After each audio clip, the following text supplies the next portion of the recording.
What up, everybody? I'm Dave Miranda, and this is episode 68 of Just Give Me 5. I hope you guys are doing great. Continue to be amazing. We got another awesome show lined up for you today.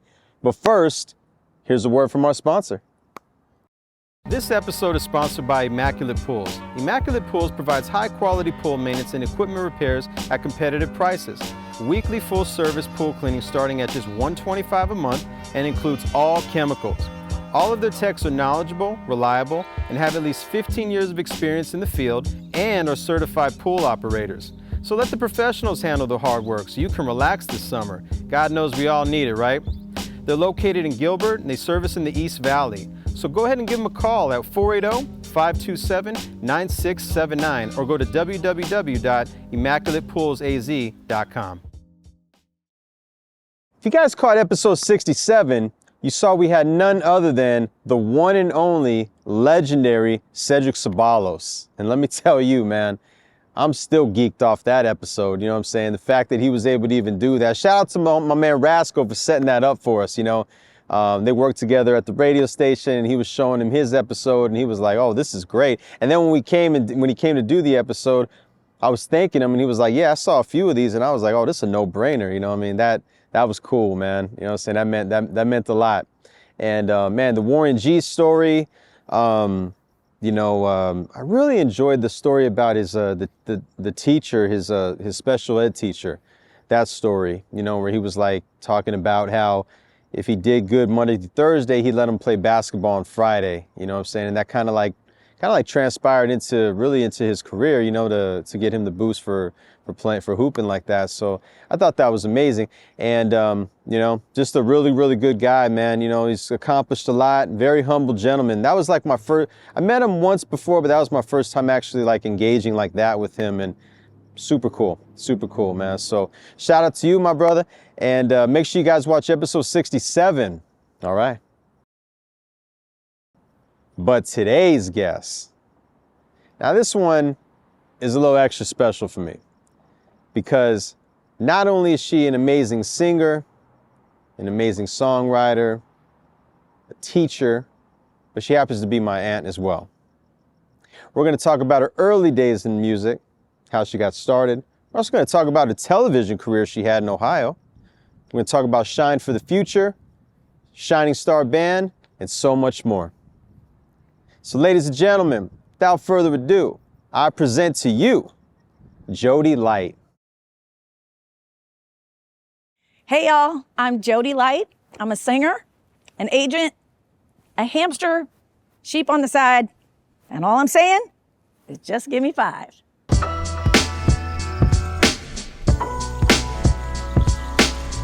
Well, actually, I guess I was taking a bath in the sink when I was 2 years old and Batman had just been on and my sister was giving me a bath in the sink and I started singing, Batman. And she's like, hey, you're singing that in the right key. And so she was like, let's have some fun. You know, she always liked to perform herself. So she just started showing me how to sing songs. And she'd actually, because I couldn't read, I was 2, she would make little pictures for the lyrics so that I could remember the lyrics to the songs. And she would teach me gestures. And this is my sister, Janie, my older sister. And so that's how I guess I started singing. She started getting me gigs, you know, like at schools and churches and just around town. I'm from Lima, Ohio. And so I was just doing little vaudeville shows and stuff like that. I started getting paid when I was 2 to sing. Just kept on going. And you were getting paid at 2? Yeah, I was getting paid at 2. Wow. You should see my Social Security card. It's like I can barely write. Wow. So yeah, I was always rehearsing and always gigging as a kid. It's kind of hard to remember because I was 2, but they'd make me practice in the mirror so that I could see what it looked like and they could see what it looked like. And they'd like put me on a countertop and sing. So I think it was at Encore Theater, which is a little community theater there in Lima. And they had a big crowd and they had a bunch of different acts. And I just came on and sang a couple songs, you know, Shirley Temple songs and stuff like that. Right. And so I was there and it just felt good. It was fun, I guess. I liked it as a kid for the most part, although, you know, like I was working a lot. So I developed a work ethic, that's for sure.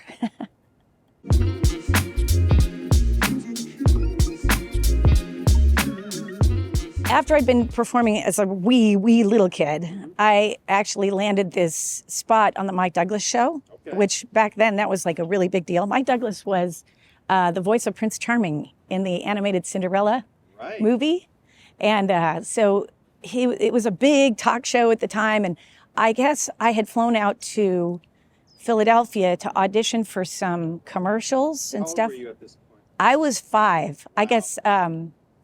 But there was an agent there from the Mike Douglas show, wanted to book me on the show. And at the time, Art Linkletter had a kids show, and he was the co-host on the show that I was on. So we shot that in Philadelphia. And I think my mom says when I walked in and said, "Good morning, Mama," to go fly out there, my tooth fell out. Like my front, my front tooth fell out. They're like, no. But like, I have arrived. That's right. Take me as I am. So, they highly trained me for that show. Like, really think before you talk. And I got to sing 2 whole songs. I sang "Where Is Love" from Oliver. We had a 20-minute interview with Mike Douglas and Art Linkletter. And it was funny. The interview was funny. And then I got to sit on Mike Douglas's lap and sing a song to him in the rocking chair we brought from Ohio. So my sister, Janie, played the piano and I sang. And so that got me a lot more TV shows from there, like guest appearances here, there, and everywhere. And I think that I had been invited to be on a puppet show or something at WHAO TV in Dayton, Ohio. And so I was on this kids show and they were like, well, we have like a weekly show that we have celebrities come in, like huge celebrities. Vincent Price, and I know the dad from the Brady Bunch was on it, like Sandy Duncan, Tony Randall, like at the time, like really pretty famous celebrities would come into town, into Dayton. And so they had a weekly talk show and I became a regular on the show singing. So now I'm probably about 6, 7 years old. Okay. So I got to meet a bunch of celebrities, which was really, really exciting. As a kid, like, I think I was probably like 12 years old, still doing those shows when Desi Arnaz came into town. He was on the show and he was so cute. And he invited me to come to his nighttime performance with my mom and my aunt. And so we went to see his show. It was great. And after the show, I got to go backstage. And they let me in backstage, and here he comes, like walking across the stage in his robe, and I'm like, I'm gonna pass out right now.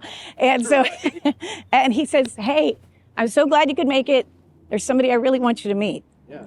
And he brought me into the dressing room to meet his mother, Lucille Ball, and her mother, and she was just beautiful and so kind and so nice. And so I got to meet her and stuff like that. I mean, those were the awesome things about doing these shows and being like a kid local celebrity. The shows went out to about 7 different states from WHAO, but then they gave me my own show when I was 8. So I had my own TV show from 8 to 16, and it started like as a kids show, with different topics and that sort of thing. But then it got into more of an interview show, so kid topics and the history of the cowboy.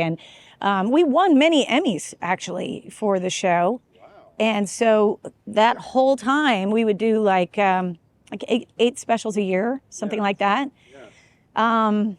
And then in between, I always was doing voiceover work, commercials, all kinds of things like that. So then they stopped children's programming when I became 16. They cut out children's programming. So I actually had a radio show for a year then in Lima, and then I ended up moving from Lima to Columbus, Ohio, my senior year of high school, somewhere else. And I auditioned for it was a choral group called Fred Waring and the Pennsylvanians. It was a big deal back then. It was kind of the older generation, but my choir teacher, Larry Weaver, who was amazing, really encouraged me to audition for this thing, to go on tour if I got it. So I auditioned, I made it to their camp, like as a camp counselor at Penn State with Fred Waring, who was a legend and an amazing man. He was 82. I was 17. Wow. And then from there, I got chosen to be a Pennsylvanian and tour. And so we toured all over the country, playing huge concert halls. We played at Gamage. And I'm like, Arizona, this is a great place to live.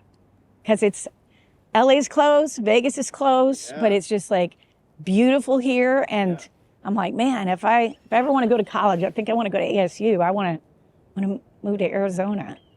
And so then when I was 20, I wanted to go to college. So I moved to Arizona. And so I basically studied jazz fundamentals.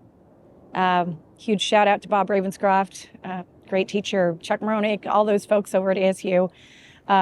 Studied a little bit, and that's when I started getting into the scene here, like putting out my little demo tapes. I'm a singer, check me out. Right, and got my first gig with the Dale Meyer Band, and Mario Mendeville was in that band. Uh-oh. Yeah, yeah, that's how it happened. And our first gig was at the Registry in Scottsdale. We had a little club date there, and I was playing and singing, and he was playing bass, and we had a good band. It was a really good band. Yeah. And so, that's how that all started.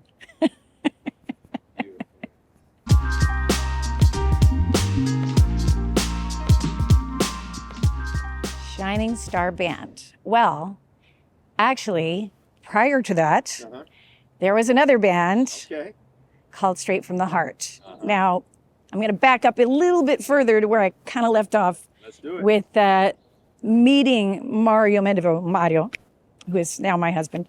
I had seen Mario playing with Tony Bennett's drummer and Chuck Moronic at ASU when I was going to ASU. That's the first time I ever saw him. And it was a trio, and he was amazing. And the bass looked like it was part of his body. I mean, like I've never seen anybody play the bass like that. So the first band I got in, he was in the band. And I'm like, oh my God, that guy's the bass player. I've made it. I've made it in Phoenix. And so he was in another band called Straight from the Heart at the time with Ruben Macias and a bunch of other talented folks. And I would go see that band.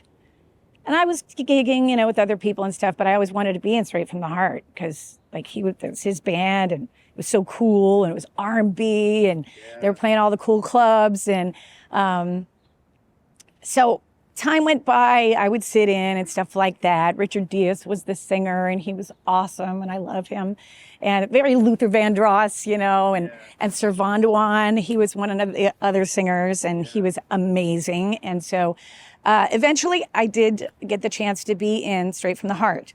And so we played at like Vinny's, the old Vinny's, the huge nightclub that had like 3 levels to it. It was like, that was such a big deal. Vinny's, and we played at the Scottsdale Hilton, the Mesa Hilton. We played little gigs here and there. And then we ended up getting a gig in Atlantic City. Okay. And it was a very big deal for us to land this gig. Right. And for a couple different reasons. Thank you, Charlie Johnston, who got us that gig years ago. We had to drop everything and live on the road to do that. So it took a lot of courage to just drop everything and do that, but what an adventure, right? We were the first dance band to come to Atlantic City. So they were all show bands. They didn't do that when we got to Atlantic City. This is early 80s. Yeah. So we flew out there. I think Charlie tipped the guy for the plane on the luggage. He tipped him $40 or something. We got a whole PA on the plane. I don't know how that happened, but he was good. So we flew out to Atlantic City, and we played out there, and we became like the dance band in Atlantic City. It was really exciting. Long shifts, like we'd play a set, then 2 other bands would go on, then we'd play a set, then 2 other bands would go on, then we'd play a set. So we'd be there for like 8 hours. But it was really exciting. There'd be celebrities out there, and it was a great time. And then so we'd play at the casino there in Atlantic City for about 6 weeks, and then we'd go travel all around the New England states and play the Marriott circuit, because back then all the hotels had live music. The Marriotts all had like 6 nights a week. Right. So we'd be going down to Providence. We ended up touring all over the country for 4.5 years straight, living out of suitcases and trunks and microwaves and toaster ovens, and went all over the place, which was really cool. But we finally came back to Arizona. And then we were working at La Posada when that was before it was Monte Lucio. We were at La Posada there. And then we got a gig. Now, we've been in the band now for probably about 9 years, something like that. We got a gig in Hong Kong, which was like, whoa, are we really going to do this? Right. I hope we're the right band for this gig. Yeah. So we dropped everything again. This time, I think we kept the apartment though, because it was like a 6-month thing, or was it supposed to be? Yeah. So we went to Hong Kong and we lived in Sha Tin, and the club was the Club Shanghai, the Four Seasons in Kowloon, overlooking the Hong Kong island, literally the most expensive real estate in the world. And like Oliver Stone come in, Sergio Mendes, there'd be like celebs coming in. And so we played there in Hong Kong and lived there for almost a year. Wow. And while we were in Hong Kong, wait, I got to tell you, I learned how to say a little Chinese. Can I say it? Yeah. Okay. So I learned how to say, which means we invite you to dance. And they'd all laugh every time I would say Nice. That's about all I remember. But Right. So while we were in Hong Kong, we decided we wanted to start our own band. Yeah. And we're like, what to name it? Well, Maurice White and Shining Star, Earth, Wind and Fire was always my favorite band. Right. Maurice White was my favorite singer growing up. Yeah. And so we were like, let's name it Shining Star. Jodi Light, Shining Star kind of works. Yeah. And so we started the band from Hong Kong. And I literally had gigs booked and didn't have band members yet. We were just like, I was like kind of wheeling and dealing, making stuff, was starting to get a schedule back here. And then, so 26 years ago this year, don't do any math out there. Right. 26 years ago in August, we came back and got married in Las Vegas. We eloped in Las Vegas. So we were together for 11 years before we got married. Right. Came back, started Shining Star. Great talent in the band. And we've had it all these years. And, we do corporate events and we do, balls and weddings and all that kind of stuff, and clubs. We've had a great time. James Prez, our drummer, is awesome. Giovanni Amato, our singer, is amazing. We have the best keyboard players in the city playing with us. And so we're still have Shining Star. I love Shining Star. I love being with those guys. Especially, it makes you really appreciate being together since the pandemic. Oh, of course. So anytime I can be with the band, it's a blast.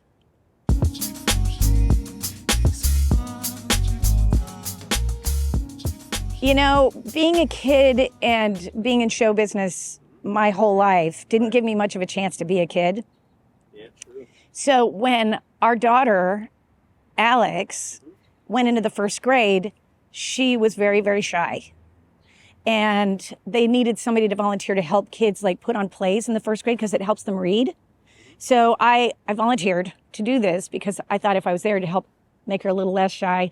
And I loved working with kids because I never got to really hang out with kids as a kid. Right. So, yeah. I have lots of energy and I love doing, I had theater experience, I had lighting and sound experience and singing. So of course I'd take their plays and I'd make them into more elaborate plays, right? And I finally ended up doing a play for the whole first grade. Every kid had a part. We had a blast. The whole school came to see it. And the principal came and asked me if I could teach a course to help kids with stage fright. And, and I would have never thought that I could be a teacher, but because he believed in me, Steve Versailles, thank you, I said, okay, I'll figure it out. So I made a course called Shine to help kids overcome stage fright. Well, that was 11, 12 years ago.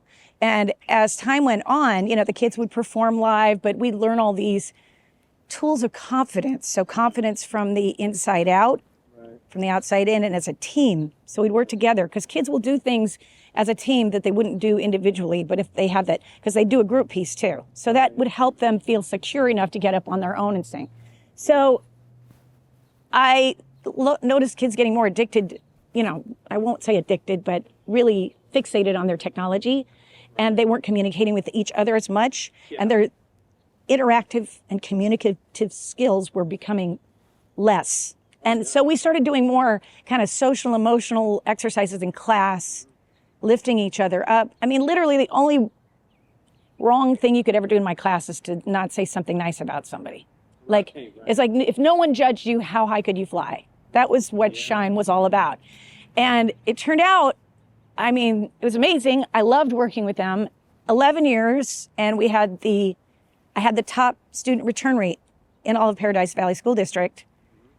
And it was changing lives now because the kids were getting older. Yeah. But I was only reaching a really small amount of kids. And I thought, how could I be 5 places at once? Right. And then I said to my son, Toby, I said, what if we had characters to teach this? Like all the different personalities that we kind of act out in class. Something funny, something nurturing, something that makes them feel safe, something that is adventuresome, and then the kids themselves. So we created characters. He designed these characters for the program we'll call it Shine for the Future. And we'll make it accessible on a website, 5 minutes a day, which is a good attention span right there. So they don't have to teachers don't need to learn a curriculum to teach it because they're always overwhelmed. They can press play. And then there can be a fun book that goes along with the program. So they're doing something physical, and then they're working together as a team and doing the exercises we did in class. But so we started Shine for the Future to help all children become more confident with themselves and learn how to listen, understand, empathize, accept, because when I know a lot of adults would like to take the class, I've had them tell me that, but when kids are in 1st to 3rd grade, they're really open and they can learn things like becoming confident in front of an audience. That's the thing, most people are super terrified of that, to get up in front of an audience. And so I think we could really make a difference teaching kids how to communicate at that age. And the characters are also loving. Again, it's just the way my philosophy was: give them the credit up front, and then they want to live up to it. And that's all. The characters are very loving for any child, any color child, any gender child, any type of child, to participate in the program. And I think they can get something out of it.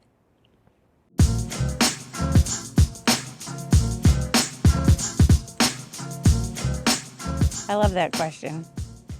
I think everybody should be asked that question, right. Because we all are unique. There's really no normal. And you can see the best in somebody if you look, So thankful, of course, is the answer. It's not easy to stay positive. It's a choice. I think that is something that you can change your brain, and every day is a new chance. And there's this great story that somebody just told me, because I was feeling sad about what's going on in the world, right, and struggling to stay positive. Yeah. And we went to this little diner by our house, and the table server's a young girl. She's really sweet. And I said, "How are you today?"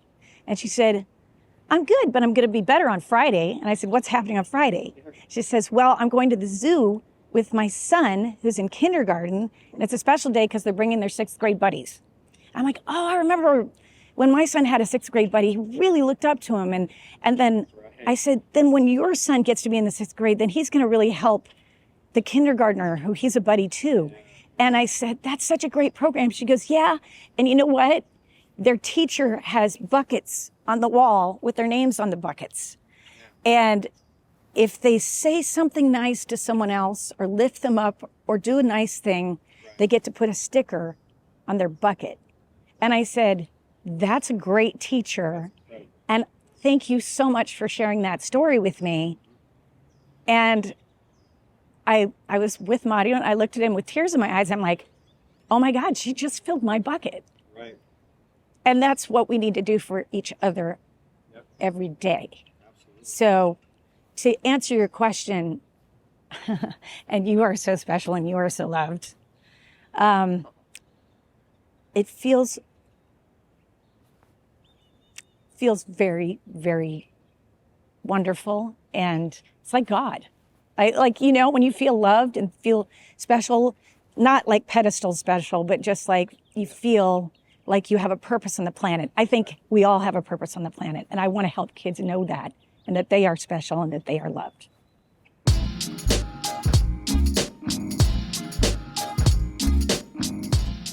Okay, well, shout outs to my husband, Mario Mendeville, for being an amazing bass player, world class, and for all the wonderful things you do for our family.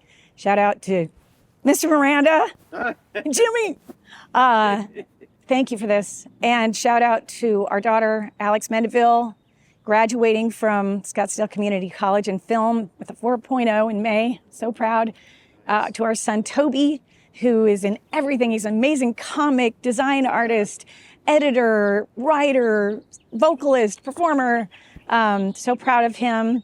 Shout out to Mrs. Holtzen, who told me I missed my calling by not working with kids, and I ended up working with kids. Shout out to all the teachers out there who are making a big difference. Shout out to all the musicians who are finding their instruments and their voice again. Just keep looking forward. We just have to keep looking forward. We can't let anything negative stop us. We just got to be there for each other and just keep moving forward. That's it for me. I'm Jodi Light. Just give me 5. That's 10. 5.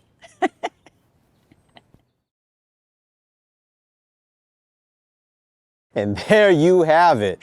Man, so much love and respect to my Aunt Jodi Light. You know, I mean, this was a real treat. First we had my Uncle Mario on the show. Now we have her. Just makes it all complete, you know.